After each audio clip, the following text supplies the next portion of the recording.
Hello and welcome to today's Global CCS Institute webinar. Today we'll be having a presentation on a CCS communications framework that has been developed by the Japan Knowledge Network. Our webinar today will go for under an hour. We will start with a presentation and then have an opportunity at the end for you to ask some questions. The presentation today will be conducted by Dr. Takase. Dr. Takase has been developing a variety of mathematical models relating to environmental risk assessments for 28 years. He has also been in charge of designing and developing knowledge management systems for a variety of areas related to CCS and radioactive waste disposal.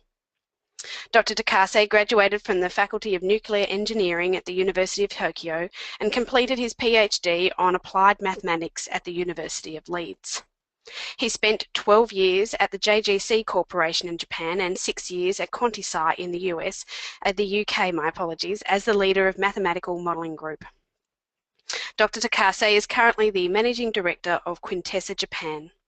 Quintessa have been providing scientific consultancy and software to projects and regulators in Japan for 14 years.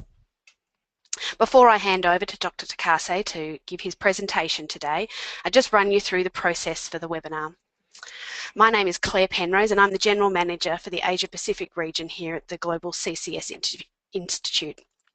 After Dr. Takase's presentation, I will give you an opportunity to send in your questions. Please type the questions into the box in English. I will ask these questions to Dr. Takase and he'll be able to answer them for you. If we don't get time to get through all of our questions today, we'll make arrangements so that you can have responses at a later time. And now, without further ado, I'd like to hand over to Dr. Takase to give his presentation for today. Thank you very much, Claire, and hello everyone. My name is Hiroyasu Takase, as introduced by Claire, and I'm very happy to share our experience and the lessons learned during this very interesting project. My title, the talk today is titled A CCS Communication Framework Developed by the Japanese Knowledge Network, and I focus on the lessons we learned, and the way forward will be briefly discussed. My talk starts with general features about the Japanese Knowledge Network, and followed by the two pillars of the framework of knowledge sharing and communication that we are going to propose. These are namely knowledge sharing among experts and communicating scientific knowledge with the public. And after that, I discuss very briefly about the way forward and summarizing the things we've done and also future directions. Okay, the Japanese Knowledge Network. As we are aware, knowledge sharing is a critical need for the CCS community and features an area in which the Global CCS Institute is playing a central role. And the Japanese Knowledge Network is a community-centric knowledge sharing program among experts from diverse fields relating to CCS through both digital and face-to-face channels. And it aims at exploring methodologies and tools to support structured and effective knowledge sharing networks. And the central themes of the community are, first of all, how we can collaborate to integrate expert knowledge relating to the issues identified, which is distributed in a variety of practice and research areas, into a coherent body of knowledge. And secondly, how we can distill these detailed expert knowledge and communicate it with a variety of stakeholders. Participants are more than 40 experts from Japanese national and private organizations and one international organization, which is GCCSI. And their fields of expertise vary and covers coal, oil and gas industry, environmental, CCS, and some academic sectors as well. We adopted so-called Chatham House rule, and in which participants are free to use the information received, but neither the identity nor the affiliation of the speakers nor that of any other participant may be revealed. As for the schedule, we had 3 different phases starting from the year of 2010. In phase 1, we tried exploration of methodologies and development of an overall argumentation model for CCS was tried. In the phase 2, knowledge sharing in key areas, including induced seismicity. Remembering this was the just next year after the great earthquake in Japan and tsunami and so on. In phase 3, we try to restructure argumentation model for the use of science and risk communication, and also we tried science communication approaches, including science cafe, which I'm going to talk a bit later. Knowledge sharing across organizations. We feel this is a bit different from the knowledge sharing in one organization. Clearly, we have some constraints, including intellectual property right and non-disclosure agreement. And because of this, we need advanced agreement on scope of the knowledge sharing and collaboration. And in addition to that, there are several positive and negative side and incentives for the knowledge sharing.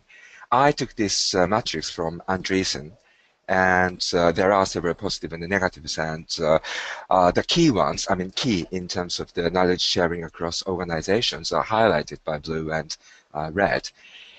If we have a look at the first blue one, acknowledgement of expertise and reputation, this might be enhanced in case of the across organizations, but it may have some possible conflict with Chatham House rule, since reputation can be gained within the community, but no one can talk about or name the person who contributed the most outside the community.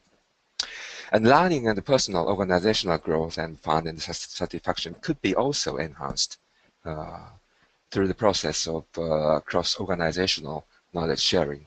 But certainly there are some negative sides as well.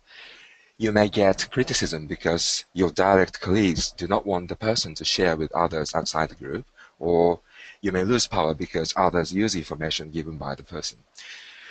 So what we need to be clear is we need to show the net positive aspect of this practice, and in which case expectation of knowledge creation through integration of multidisciplinary and cross-organizational knowledge, which is otherwise impossible, is vital, I think. There are some useful tips in running an online knowledge network. Qualification of members is important, and the size of a community. In order to allow face-to-face meetings blended with continuous web-based discussion, communities of less than 50 people seem appropriate in our case. And we do need a facilitator, someone they see as an insider and who has the respect of the community. And face-to-face meetings properly organized by a facilitator strengthen the communication and the relationships of the community. And how to communicate. The digital communication platform provided by the GCCSI is an excellent tool to expedite electronic communication by helping strengthen relationships that have developed at face-to-face meetings and provide meeting points, if you like, for members. Duration, it takes some fraction of their time every day for members of the community to follow discussion and comment from time to time, and the time required tends to increase as the discussion bifurcates and comments are accumulated. A time of around 2 weeks seems to be appropriate in our case. Now, discussion on themes for collaboration. As I said before, building consensus on themes for collaboration taking into account of constraints such as IPR and NDA, and also positive net positive incentives due to expectation of multidisciplinary cross-organizational knowledge creation is vital, since all the members are participating on a voluntary basis. In that sense, development of an overall knowledge base is a good idea, since everyone can see their achievement in a concrete manner. And here is some list of specific issues I identified at the start of phase 1, and we picked up risk communication and impact of earthquake seismicity to CCS and impact of inject CO2 to seismicity, that is induced seismicity, for detailed discussion and collaboration. Some practical side of knowledge sharing I'd like to talk about now. There are two modes of activity relating to knowledge sharing. Sometimes a member provides his knowledge, while the other time he's using actually knowledge given by some other member. But there are some reasons why knowledge providers do not provide their knowledge. There are some practical and psychological thresholds somehow. People may say they're too busy and not worthwhile, don't want to be criticized. Registration procedure is cumbersome, IT stuff, and only if all the others do, not sure what is needed.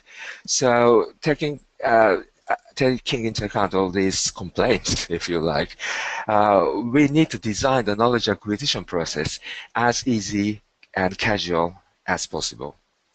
But on the other hand, there are reasons why knowledge users do not use knowledge provided. They may claim it's difficult to find what they really need, or some of them are not consistent, don't know how to find. It's generally too superficial, or cannot be used unless rationale is given. So what they want to do is to actually they'd like to have reliable and very user-friendly knowledge base. But apparently, these two requirements are not compatible at the day one. So here is our solution. What we try to do is actually to encourage all the members to feel free to give any form of their comments through GCCSI digital platform, and also uploading documents, links, and the multimedia contents whenever they like. At the end of the day, then we have a compilation of information which is inevitably unstructured and only with a minimal quality control. Then it's time for facilitator and his support team to work very hard and integrate this compilation of information into a knowledge base which is integrated, structured, and quality assured. And in our case, we took an option of making argumentation model, which I'm going to discuss later. And once we can achieve this structured and integrated QA knowledge base, that can be used by the other knowledge users for the purpose of community learning and creative collaboration as well. Structuring knowledge into argumentation model, I'd like to talk briefly about its outline. And arguments, evidence, and criticisms that were identified through online discussion were structured to form an argumentation model. And we use commercial software to structure the argumentation model. And that software allows users to link information in a variety of file types and also link to external websites. An interactive version of the argumentation model was also developed as a nested set of HTML documents with hyperlinks and has been uploaded to the GCSI digital platform for review by the members of the Japanese network. Now I go through very quickly the argumentation model supporting implementation of CCS in Japan that we developed. And we tried to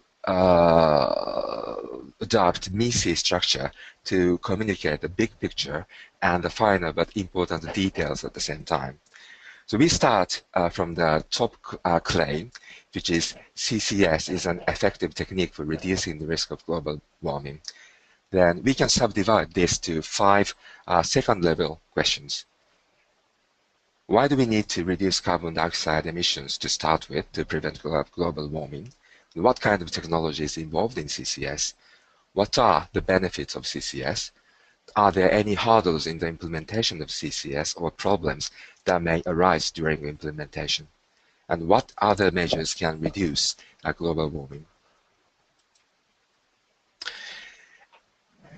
Further step down, for example, this is the more detailed structure or third level onwards structure of argumentation model for what are the benefits of CCS. For example, we have when implementing CCS, carbon dioxide emissions will be reduced while simultaneously continuing to use fossil fuels, so CCS can contribute to a stable energy supply as well as effective use of resources available. This is one good argument to answer the question C, and we have several good evidence and supporting arguments for that. Another example is C4 here. By incorporating CCS as one of the global warming measures, global warming can be reduced at less cost than measures without CCS.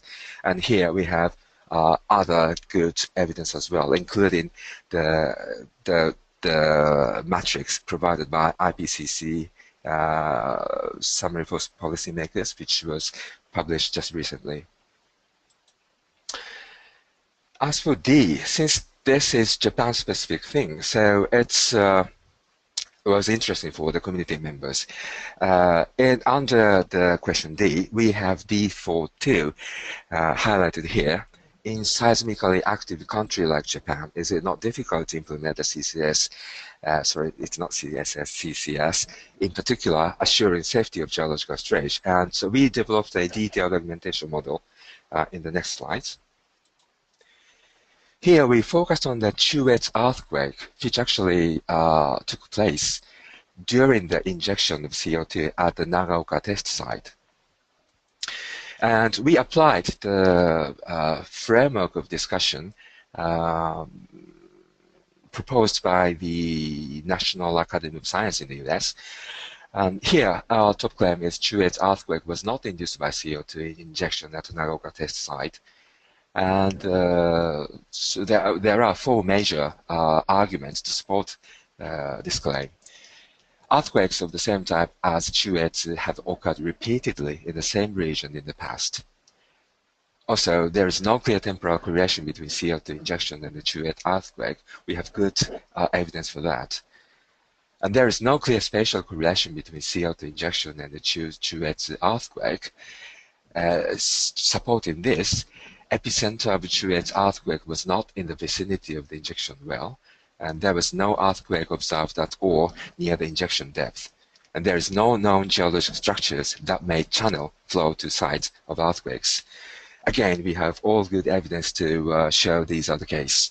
And finally, changes in fluid pressure due to CO2 injection were not sufficient to encourage seismicity. This is true at the well bottom, and we can guarantee that based on the observation and measurement. And also this is true at the hypocentral, probably true at the hypocentral locations based on the computer simulation or reservoir simulations. Well, so these are the knowledge sharing among experts. And now I'd like to step into the communication of the scientific knowledge with public. This is the steps for developing communication methodologies to fill identified gaps. And we start from the evaluation of knowledge gaps, followed by reconfiguration of existing information package and web discussion among expert members. And in parallel to this, we analyzed risk science communication on CCS, past examples, and we did literature survey. And based upon that, we developed science communication methodologies. And all these were put into development of science communication tools and followed by assessment through dry runs. Knowledge gaps. These are some examples taken from the existing literature, and we identified these four key knowledge gaps.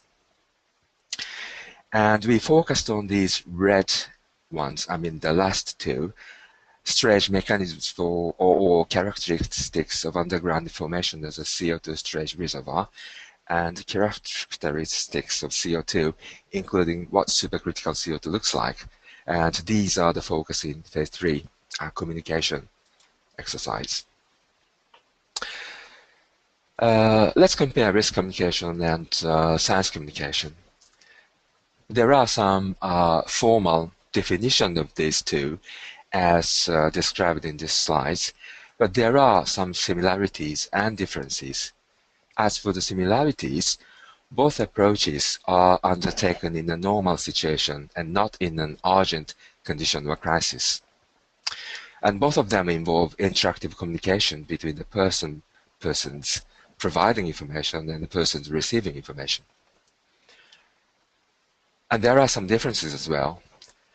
Risk communication between the risk manager, regulator, and the stakeholder aims at supporting decisions, while science communication expedites understanding of scientific basis, although the borderlines are not always clear.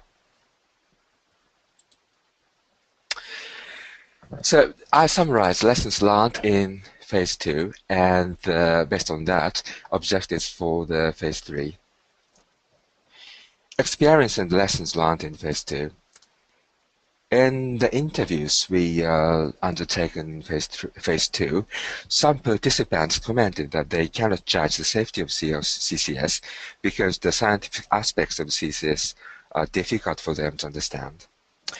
We think this response clearly indicates the need to incorporate scientific information into communication, that is, science communication, in order to reinforce CCS risk communication. And the objectives of phase 3 is therefore to compare the effects of risk communication and science communication, taking into account of the characteristics of each methodology, and also to explore optimal means of combining risk and science communication dialogues.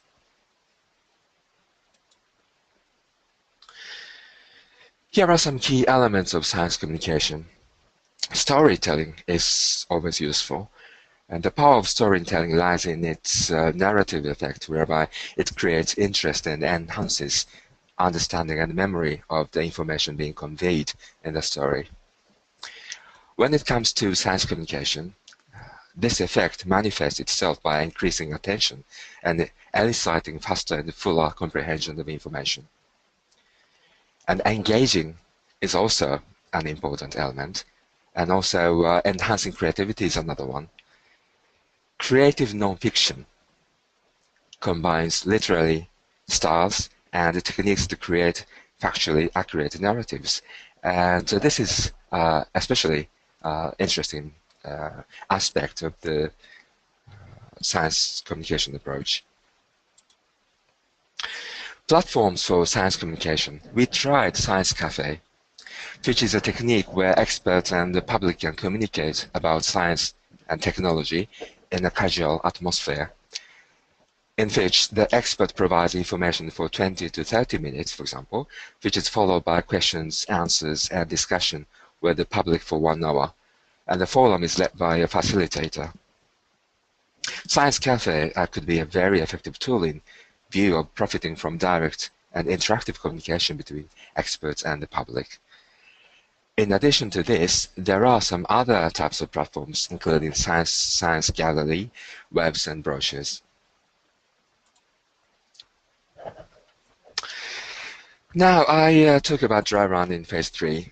The objective of these dry runs are to provide the public with limited CCS knowledge with an opportunity for science communication, risk communication regarding CCS, and to explore an effective communication methodology. Methodology to integrate science communication and risk communication, and we tried these different things. In terms of the interactive communication, we tried continued dialogue, and it includes multiple meetings with the same participants, and measurement of needs to design the content for subsequent meetings, and Q&A session with experts. Presentation of both risks and benefits, a balanced information package in other words. Also, incorporation of science communication techniques. We tried the Science Cafe on global warming, experiments regarding trapping mechanisms, and cartoons to explain the fate of CO2 underground. This is the dry run procedure. Using registered survey monitors as the survey population, 6 non-working housewives in their 30s and 40s living in the Tokyo metropolitan area were selected as the participants.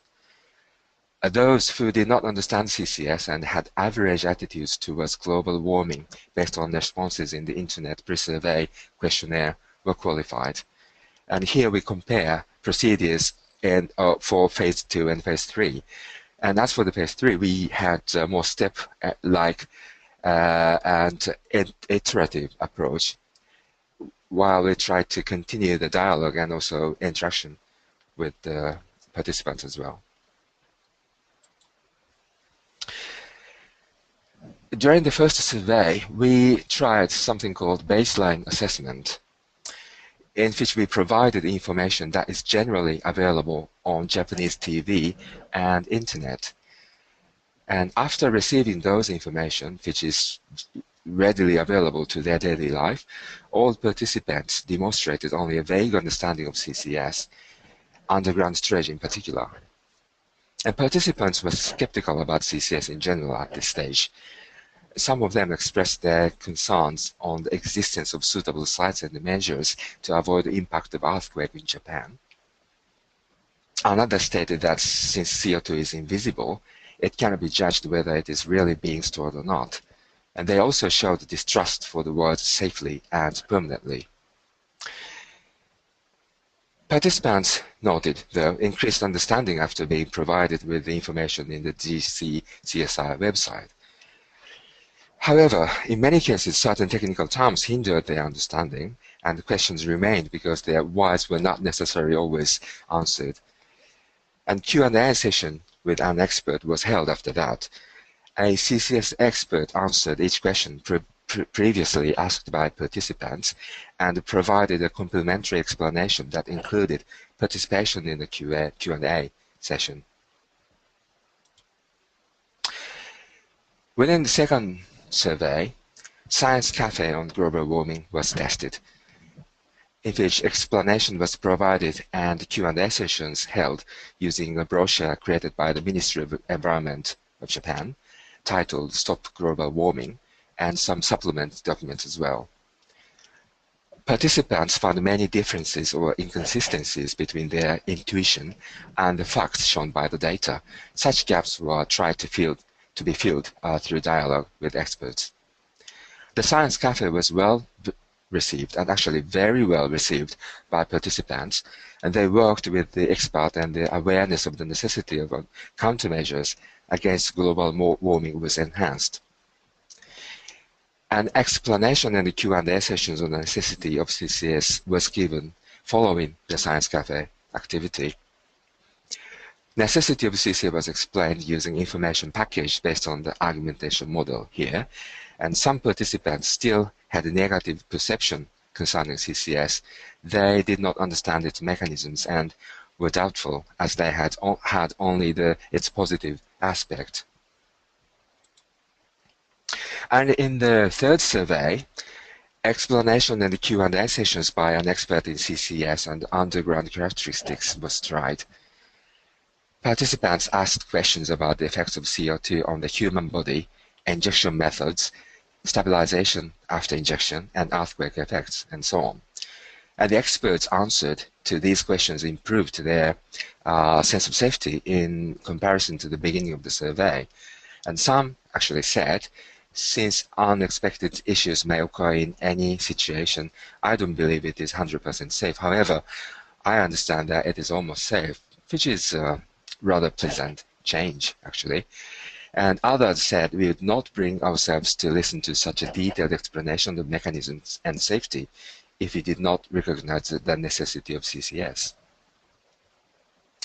And after that, we tried experiment and associated explanation on underground storage mechanism. And CO2 trapping mechanism was illustrated with a cartoon and experiments here. And participants' understanding of the underground storage mechanism was improved through the experiment and explanation of the trapping mechanism and so on. While experiments were more highly appreciated by the participants, some recognized or viewed cartoons as sort of too abstracted and possibly biased.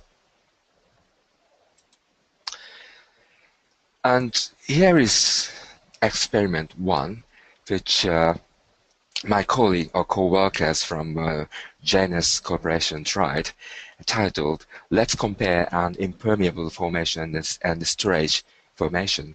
Here, actually, they gathered coarse sandstone pebbles or something, and also the dense impermeable mudstone. and representing reservoir formation and also cap rock. And actually, they used air bubbles and physically illustrated the air bubbles go through the sandstone layers almost freely, but it cannot go across the mudstone representing the cap rock. This is the experiment 2. Here they used glass beads and red hot Chinese chili oil, which is lighter than water, and they actually illustrated as we can see, how oil moves upwards when it is placed in the bottom of a jar filled with water and glass beads, and illustrating the possible behavior of a CO2-like fluid in the reservoir. Experiment 3 is titled "Let's make sparkling water by dissolving CO2 in water," and here is the recipe, and which is a very usual one, I think. And this is used to demonstrate the possible mechanisms leading to a solubility trapping of CO2 underground. This is experiment 4. What happens when CO2 settles? And they actually put CO2 into a calcium hydroxide solution, and where CO2 reacted with the calcium and the solution became milky. And after settling, we observe the precipitation, and people can imagine this in the longer term. This may lead to mineralization, a type of trapping. This is the summary or statistics of the post-survey questionnaire about interest and understanding and effectiveness and acceptance.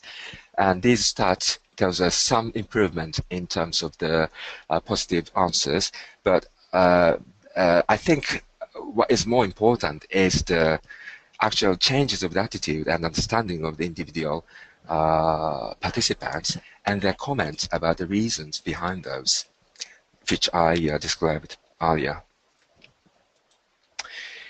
Now, this is my final session, and I'll talk about the summary of what we did, and also I briefly talk about a possible way forward.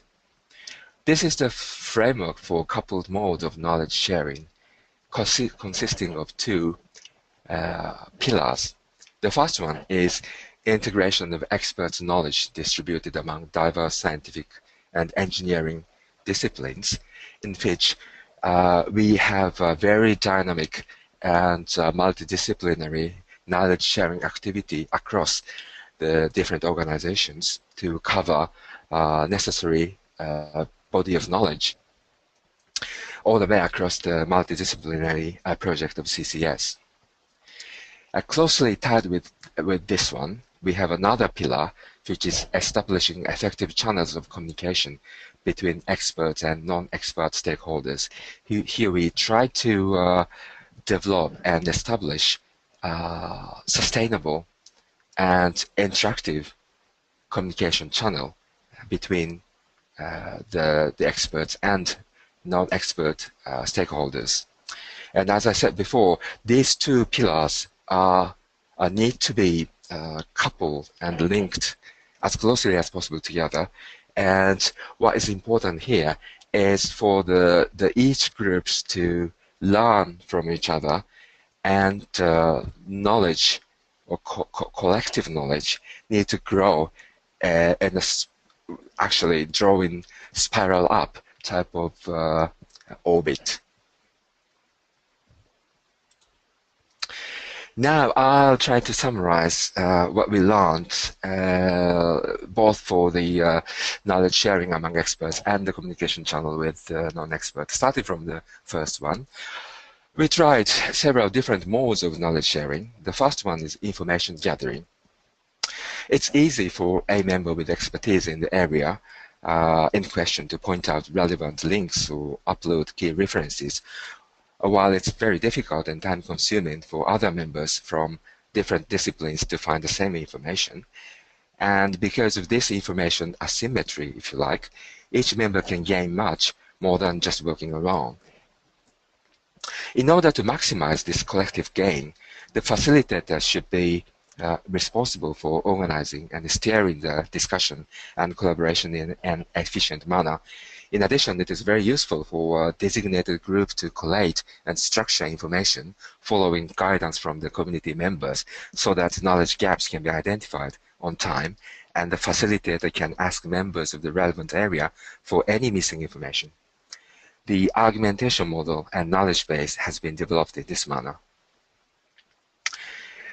Other interesting working mode is group learning.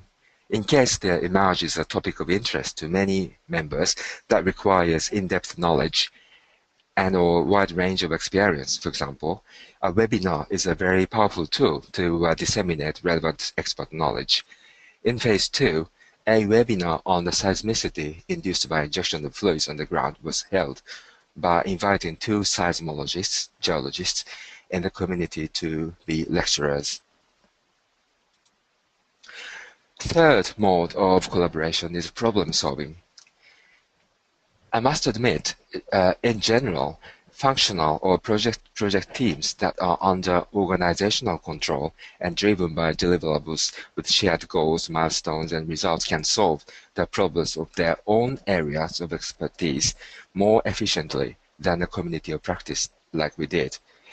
However, in our case, a multidisciplinary community proved to be good at tackling cross-cutting issues by integrating a number of expertise from diverse disciplines. In order to answer, for example, many of the high-level questions in the argumentation model, collaborative problem-solving mode was very effective in breaking down those questions and matching arguments and evidence available in relevant areas of expertise. As for the establishing a communication channel with the public, here is a general guideline. We have 3 different stages. The stage 1 is called baseline assessment that I explained briefly before. Here we assess how and how much lay people understand the information on CCS accessible in their everyday life. And this can be subdivided into 4 procedures to follow. And at the stage 2, understanding necessity of CCS is a necessary step, I think. Here we try to motivate the participants to contribute to the mitigation of global warming and the consideration of CCS as an option through informal interaction with experts in a science cafe. And at the last stage 3, familiarizing with CCS is the theme. And we try to familiarize the participants with the key concept in CCS. In our case, it's important physical chemical processes, but could be something else, contributing safe storage of CO2 in an underground reservoir. And again, we have 3 sub-steps, if you like, at this stage. Here is a list of contents to be prepared for the science communication on CCS along a proposal of the 3-staged approaches. And here we have 3 stages, as I just mentioned, and these have different themes. And here is some indication of the type of content required. And we have examples that was developed and referenced in this project. And also, I commented very briefly about its intended use. Now, this is my final slide, summary and future direction. In summary, a framework for coupled modes of knowledge sharing, that is combination of integration of experts' knowledge and establishing effective channel of dialogue has been formulated, together with a generic guideline and a suite of contents. The dry runs demonstrated its applicability to a relatively small group. But there remain some issues for further development. First of all, the methodology for generic science communication, which means rather than aiming at, rather than associated with a particular specific project, what we try to do is to talk to everyone who has interest in this area. And the methodology for generic science communication is aimed at disseminating, in this case, relevant knowledge across a much larger group of participants. Therefore, measures are needed to increase the number of experts and tutors who work with the group and answer their questions. It is also necessary to relax constraints on the size of groups in which face-to-face meetings and hands-on experience can be shared. In this context, the following ideas could be pursued: developing a training course for experts or tutors who could work with the group and answer their questions. Possibly it's a good idea to hold webinars to enable maximal use of a limited number of experienced experts, and using IT technologies is another possibility to enhance awareness and interactivity through online communication and collaboration. And finally, concurrent activities of many small groups assisted by local tutors, but linked with central, linked via internet to the central controller group of experts to share their invaluable information and knowledge together at the same time. Okay, this is it, and thanks very much for your attention. Well, thank you for that presentation, Dr. Takase. I know that our audience from around the world would have found that very informative, and we've already had some questions coming in about the presentation. So the first question from obviously one of our international audience members is, do you think that the process that you undertook here with the Japan Knowledge Network, that this could be applied in other countries for understanding public awareness and improving public awareness? Okay, I think it's a very relevant question. And, oops. Can I? Okay. You'd like to go back to a slide? Tell me which no, slide actually, you'd like can you, well, that's okay. Can you hear me? Yes, I can hear you. Okay, that's good. Okay, so I tried to answer.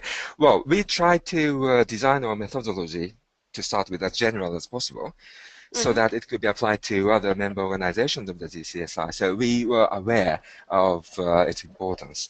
For example, we start communication with non-expert stakeholders with a step called baseline assessment, in which we provided information that is readily available in their daily life via Japanese TV program and internet and so on, and assess their initial understanding and attitude towards CCS. But obviously, the actual contents that we used will not be applicable to other nations, but this methodology itself could be tried elsewhere using their TV program and the internet in their language. And also, our procedure is iterative, and it allows designing the subsequent steps as we progress, so we can adapt, I believe, the details to fit the situation in each case. And as for the outcome and lessons that we learned in our case, how general they are, actually, I'm interested in hearing from any participants today who tried something similar in near future. In particular, better understanding of scientific basis via science communication contributed to better perception or informed acceptance of CCS in our case. I'd like to know if this is the case in other nations as well, together with any feedback about how best we can achieve this.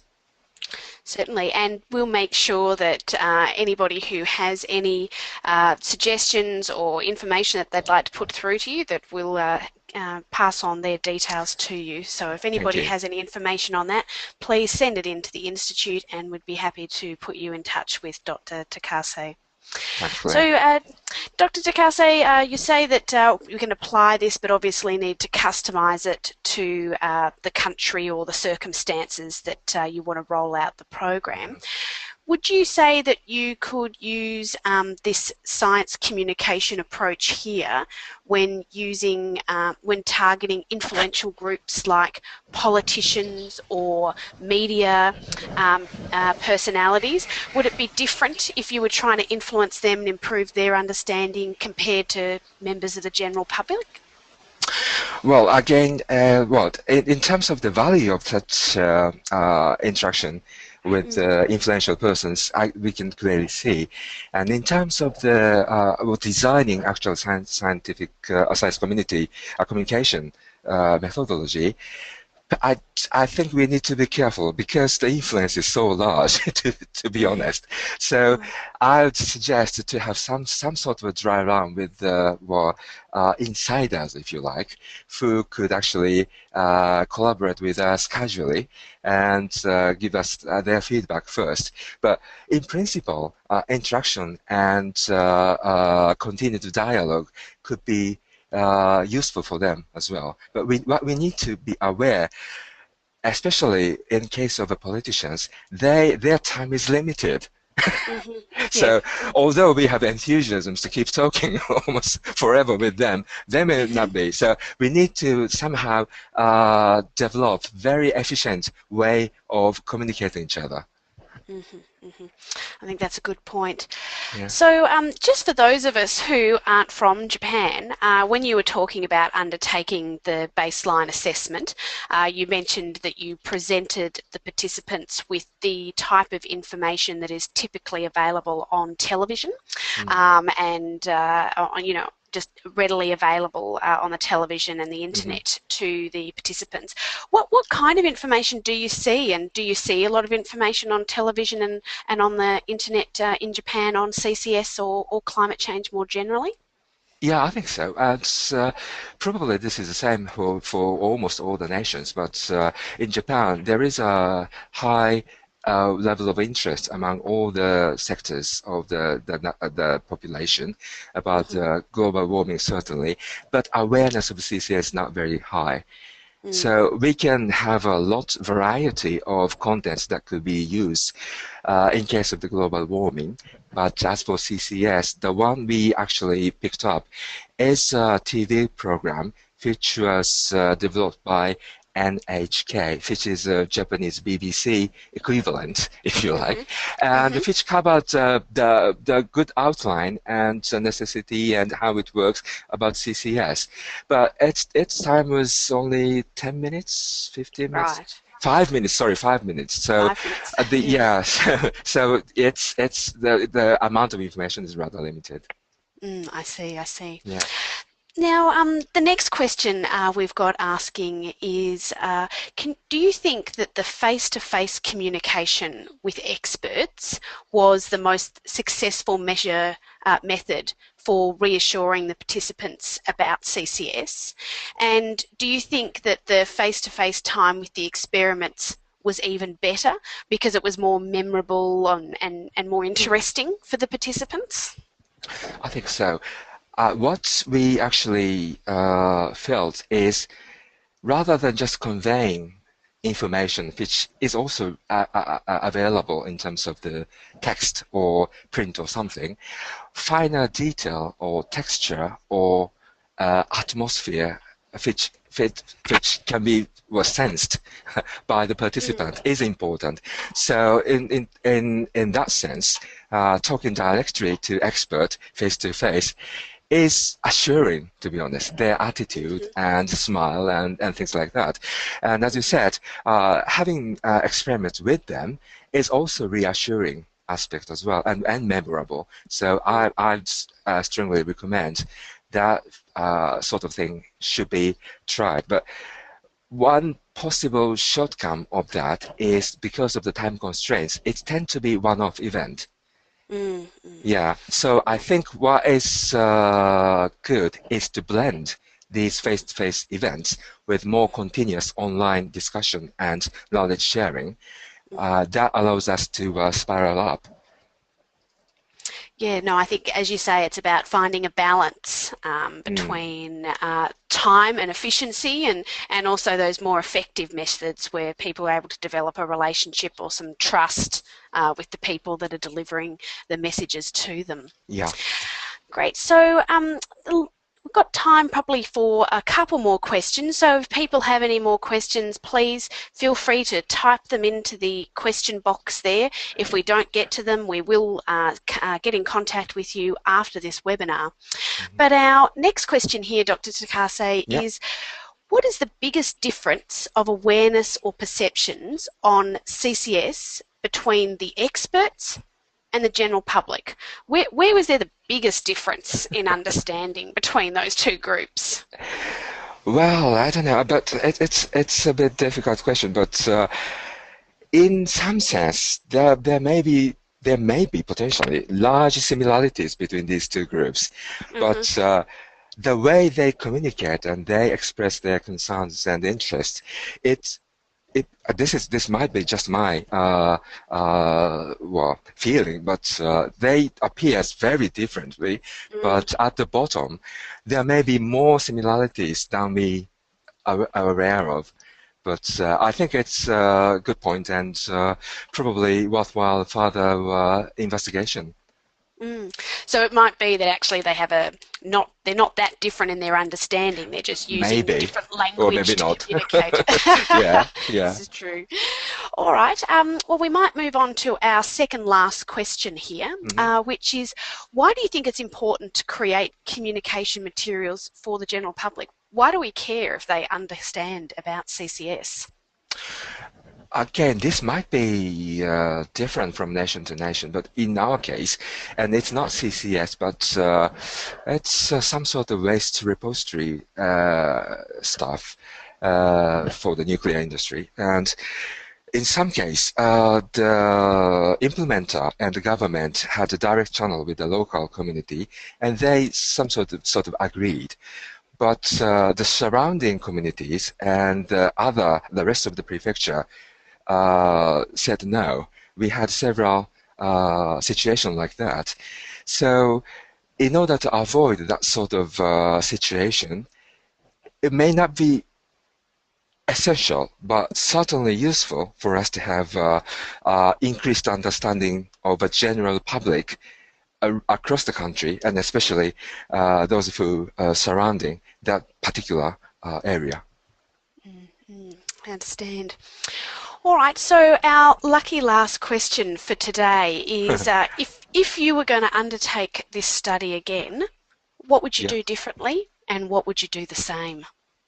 Okay, so my biggest interest at the moment is, well, recognizing what we tried was to some extent successful to some relatively small group, but obviously we'd like to grow. So how can we grow to a greater population is my key question. So there are possibly two ways to use more proactively the IT technology to enhance the larger number of participants. The other way is to design more autonomous structure that can diffuse or grow itself into a wider network.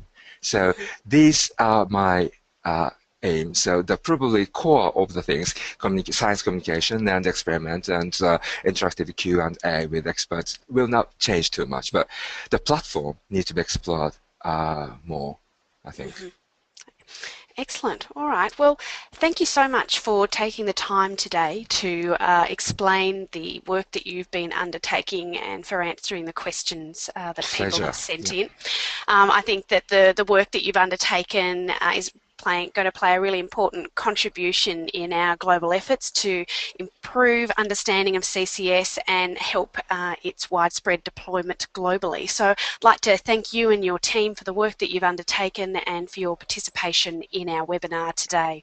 If people didn't have a chance to send in any questions or didn't have their question answered, Also, if you'd like to get in touch with Dr. Takase, please email our webinar at globalccsinstitute.com email address, which should be on your screen right now.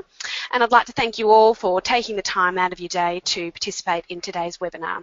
Thank you very much and goodbye.